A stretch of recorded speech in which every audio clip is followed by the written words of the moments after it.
नमस्कार, मेरा नाम अश्वनी और आप देख रहे हैं लोक ऋषि नेशन। मेरे साथ हैं विशाल जी, वार्ड नंबर 5 पंचकुला से उम्मीदवार। तो आइए इनसे बात करते हैं। सबसे पहले तो नमस्कार विशाल जी, और बहुत बहुत धन्यवाद हमें अपना कीमती समय देने के लिए।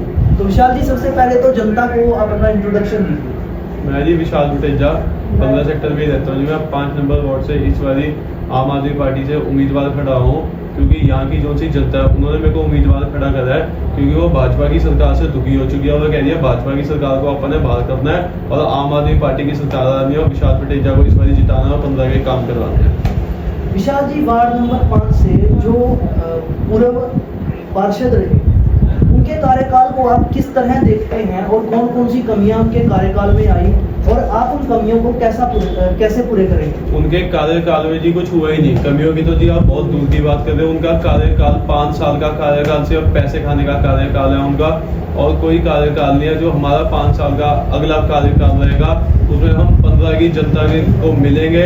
इनके जो कार्यकाल में इन्होंने 1 महीने में एक जनता की मीटिंग नहीं रखवाई कि हम 1 महीने में एक जनता की ग्राउंड में मीटिंग रखवा दें, कम्युनिटी सेंटर में रखवा दें, इसमें पूरे 15 की जनता की वो अपनी तकलीफें बताएगी। जीतने के बाद उन्होंने भाजपा की सरकार किसी को कोई नहीं मिलता, वो अपने आराम से घर बैठे हैं। अब जब दोबारा वोटों का टाइम आ गया, अब वो दोबारा रोडों पे निकल गए। हम तो जी स्टार्टिंग से ही जनता के बीच में और जनता के बीच में ही रहेंगे। हमारा भाजपा की तरह काम नहीं है जी। विशाल जी, पार्षद बनने के बाद आप कौन से कार्यों को प्राथमिकता देंगे? पार्षद बनने के बाद जी जो सबसे पहले 15 में ये ठेके की समस्या है जी। रेजिडेंशियल एरिया के बीच में ठेका बना हुआ है। जीतने के बाद हम सबसे पहले इसका जी विरोध करेंगे जितना हम कर सकते हैं। सारी 15 की जनता को इकट्ठा करके हम ये सबसे पहले ठेके का विरोध करेंगे। उसके बाद जितना 15 सेक्टर में सिक्योरिटी का सिस्टम है, सीसीटीवी कैमराज नहीं है यहाँ पे, जितनी चोरियां होती हैं सारी हटवाएंगे जी हम यहाँ पे पार्षद बनने के बाद। और 15 में कोई गैर कानूनी काम नहीं होगा, कोई नशा नहीं बिकेगा जी। कहते हैं कभी पंचकुले में अगर हमारे सरकार बन गई, कोई सुक्का नशा, किसी भी चीज का हम नशा नहीं होने देंगे जी। विशाल जी, आप एक लीडर हैं। एज ए लीडर आपके हिसाब से एक नेता में कौन सी क्वालिटीज होनी चाहिए नेता बनने के? नहीं जी, सबसे पहले तो मैं नेता नहीं हूँ जी। मैं सबका बेटा हूँ। मैं बेटा बन के जनता की सेवा करने जाता हूँ। और जो आप क्वालिटीज की बात कर रहे हो, क्वालिटीज की बात तो जी ऐसे रहेगी, क्वालिटीज बनते को होनी चाहिए कि जनता की सुने, जो जनता कह रही है जनता का काम कराए, जनता का प्यार ले। यही सबसे बड़ी क्वालिटीज है जी। हमेशा 24 घंटे बंदे को लीडर बनने के बाद जनता के बीच में रहना चाहिए जी। विशाल जी, बीजेपी दावा करती है कि नगर निगम में उनकी सरकार आने के बाद ट्रेन की तरह काम करेगी, और इसके बारे में आपका क्या विचार है और अपनी सरकार के बारे में आप क्या दावा करते हैं? अरे भाजपा सरकार कहती है कि वो 3 बुलेट ट्रेन की तरह काम करेगी। पहले बात तो उनसे ये पूछो, जो उन्होंने 140-45 करोड़ का घपला करा उसका हिसाब तो मांगो उनसे। उसी में बीच में ये जो बीजेपी के सारे एमसी है उनका बीच में नाम है, उनसे इनसे हिसाब तो मांगो। हमारी सरकार आने के बाद ही हमारी आम आदमी पार्टी की सरकार है। हम बिल्कुल ग्राउंड लेवल पे रहकर काम करते हैं। हमारा कोई काम नहीं है जी ठगी चोरी का। हमारा काम है जनता के बीच में रहना, जनता का प्यार लेना, जनता के जड़ी दुख तकलीफ है वो सुननी और 24 घंटे उनकी हाजिरी में उनकी सेवा करनी। तो विशाल जी, अभी जो आपकी बगावत की अगर हम बात करें तो आम आदमी पार्टी ने 7 सांसदों को छोड़ा है। उसमें 7 सांसदों ने आम आदमी पार्टी पर आरोप लगाए हैं कि जो आम आदमी पार्टी अब सही राह पर नहीं चल रही। जब जी वो 7 सांसद ही उस आम आदमी पार्टी के उस पे नहीं चल रहे, उनके रूल पे नहीं चल रहे, उन्होंने पंजाब से 350 करोड़ की ठगी मारी है जिनकी आप बात कर रहे हैं, राघव चड्ढा की। 350 करोड़ की ठगी मारने के बाद वो दिल्ली जाके बैठ गए, तो उनको तो जी पार्टी से बाहर ही निकाल लेंगे जी। ऐसे बंदों की हमारी पार्टी में जरूरत ही नहीं है जो 300-350 करोड़ की ठगी मार के अपने घर भरते हैं जी। जो मैं इस लाइन में उतरा हूँ अब, वो मैं जी अपने घर के लिए नहीं उतरा, ना मेरे को पैसे की जरूरत है, मैं जनता के लिए उतरा हूँ। मैंने सेवा करनी है, मैं अपनी राजनीति नहीं कर रहा, मैं जनता के लिए खड़ा हूँ। तो विशाल जी, कल एक वीडियो सामने आया जिसमें पंजाब के सीएम भगवंत मान पर आरोप लगाए गए हैं कि वो शराब पीकर संसद में गए और उन्होंने वहां पर हंगामा किया। इसके बारे में मेरा ये सवाल है कि अब हरियाणा की जनता डरी हुई और पंजाब की जनता पंचकुला की जनता भी कहीं ना कहीं डर रही है। तो ऐसे में तो जनता का विश्वास आप कैसे जीतेंगे? ये तो जी बात ऐसी है, जो सी ओपोनेंट पार्टी होती है उनका तो काम होता है जी आरोप लगाना। उनका कोई और काम नहीं होता। जब वो देख लेते हैं कि पक्ष हमारे से भारी चल रहा है, उसकी सरकार आ रही है, वो यहाँ पे लोगों की सेवा करता है, तो उसका काम है दूसरी पार्टी पे आरोप लगाना। अब पंचकुले की जनता जी बहुत प्यार दे रही है, जितनी मेरे को अपने सेक्टर की जनता मिलती है सबने मेरे को ये कहा है कि पंजाब बहुत सुधर गया, अब हम आपको लेके आएंगे, आपको जितवाएंगे और आप हमारी सेवा करना।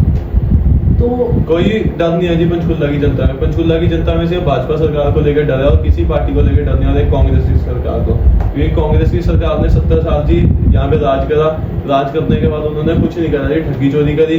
भाजपा की सरकार को हो गए 14-11 साल, वो कहते हैं 11 साल में हमने ये कर दिया, कुछ नहीं करा जी, उन्होंने पैसा खाया बस। तो जनता से क्या अपील करना चाहेंगे आप? जनता से तो मैं यही अपील करना चाहूंगा जी, इस बारी आम आदमी पार्टी की सरकार लेके आओ जी, मेरी हाथ जोड़ के यही सबसे निवेदन है। आम आदमी पार्टी की सरकार आएगी है, आम बंदों की सरकार है, ये सरकार भी नहीं, तुम सबकी पार्टी है, ये इकट्ठे मिलके। विशाल जी, अगर आप पार्षद चुन लिए गए और अभी जो सेंटर में और स्टेट में जो गवर्नमेंट है वो बीजेपी की है, इसके अलावा अगर मेयर भी आपकी पार्टी का नाम चुना गया, तो जैसे बजट पास करवाना अपनी वार्ड की उन्नति के लिए, विकास के लिए, तो क्या ये इसको आप एक चैलेंज के रूप में देखते हैं? अगर हाँ, तो चैलेंज को किस तरह आप लीड करेंगे? चैलेंज के रूप में क्या जी देखता हूँ, मैं जी एक नौजवान हूँ, मेरे अंदर अभी इतनी हिम्मत है कि मैं किसी भी लड़ाई लड़ सकता हूँ। जो मेरे को बड़ी से बड़ी लड़ाई लड़नी पड़े, मैं बड़ी से बड़ी लड़ाई लड़ सकता हूँ जी, मेरे को कोई लड़ाई लड़ने में डर नहीं है। नौजवानों का काम होता है जी लड़ाई लड़ना और अपने देश के लिए खड़ना।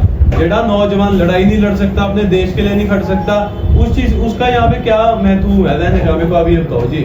थाना सेक्टर 15 उसमें जो सबसे बड़ी समस्या है कि उसमें घरों के आगे बिल्कुल बिजली की तारें ओपन है, बिजली के जो उनसे खंभे हैं उन पे तारें लटक रही है नंगियां, उसके बाद जो से मीटर है वो बिल्कुल ओपन है। उस चीज से जो आगे छोटे बच्चे हैं, बड़े बुजुर्ग हैं, उनको बहुत ज्यादा खतरा है, उस चीज से बंदे की मौत भी हो सकती है। 4 साल के बीच में 4.5 साल के कार्यकर्ता के बीच में भाजपा सरकार ने कुछ नहीं करा, इसको देख के उन्होंने वहां से सिर्फ पैसा खाया, दुनिया को वो वादा करते हैं। उसके बाद ये मुद्दा मैंने उठाया कि मेरे को तुम अगर जिताते हो, मैं सबसे पहले तुम्हारी सेफ्टी का ध्यान रखूंगा और जो तारें हैं वो सारी अंडरग्राउंड उठाऊंगा। अब वही मुद्दा उन्होंने उठा लिया और वो कर रहे हैं कि हम करके दिखाएंगे। ये जिनसे 5 साल के बीच में नहीं हुआ, वो अगले 5 साल में भी कुछ नहीं कर सकते। विशाल जी, हम देखते हैं, हमने आपके सोशल मीडिया हैंडल पर देखा कि आप जनसेवा बहुत करते हैं, सोशल सर्विस। तो सर, आपकी जो विचारधारा है वो आम आदमी पार्टी के साथ कैसे मिली? मेरी जो विचारधारा है, मेरी विचारधारा ही बहुत अलग है। बचपन से ही मेरी विचारधारा अलग है। मैं जी दुनिया की जनता की सेवा करना चाहता हूँ, मैं सोशल वर्क करना चाहता हूँ, अपने देश को ऊपर लेके जाना चाहता हूँ कि जनता बोले कि हाँ विशाल मटेजा है और वो हमारी सेवा करता है। ये विचारधारा है। मैं सेवा जो होता है एक सबसे बड़ा धर्म होता है। तो विशाल जी, हमने देखा है कि विपक्ष पर जब आरोप लगाना हो तो कोई भी पार्टी आसानी से लगा सकती है, उसके पूरे से पूरे काम लगा सकती है। आपको अपने विपक्ष का कोई एक अच्छा कार्य, उन्होंने चाहे जैसे कांग्रेस ने 70 साल राज किया, 70 साल में उनका कोई एक अच्छा कार्य और बीजेपी का कोई एक अच्छा कार्य दिखाई? मेरे को 70 साल में ना तो कांग्रेस का कोई अच्छा कार्य लगा, ना तो बीजेपी का एक अच्छा कार्य लगा। आपस में ही लड़ते हैं ये और कुछ नहीं। 70 साल कांग्रेस ने भी ठगी करी है और बीजेपी ने भी 11 साल ठगी करी है और कुछ नहीं करा जी इन्होंने। ना मेरा इनसे कोई कंपटीशन है, ना मेरा कांग्रेस से कंपटीशन, ना मेरा तो कंपटीशन बीजेपी से है। मेरा कंपटीशन तो सिर्फ लोगों से है कि मैं लोगों की सेवा करना चाहता हूँ। जितनी इन्होंने 11 साल में सेवा नहीं करी, उससे डबल मैं 5 सालों में करके दिखाऊंगा जी दुनिया। तो इसके अलावा सबसे बड़ा कंपटीशन आप किसे मानते हैं, जो आपकी वार्ड में से अन्य प्रत्याशी हैं? कंपटीशन तो जी ऐसे है, अपने आप से ही मेरा कंपटीशन है जी। जो भाजपा की सरकार ने 4 साल में सेवा नहीं करी, मैं अपने आप से कंपटीशन लगा रहा हूँ कि उससे डबल सेवा का दुनिया को मैं वादा करके आ रहा हूँ कि मेरे को आप मौका दो, उससे डबल सेवा आपको मैं 1 साल में करके दिखाऊंगा। इसी के साथ सवालों का सिलसिला खत्म होता है। फिर मिलेंगे ऐसे ही एपिसोड के साथ। नमस्कार, बने रहिए हमारे साथ।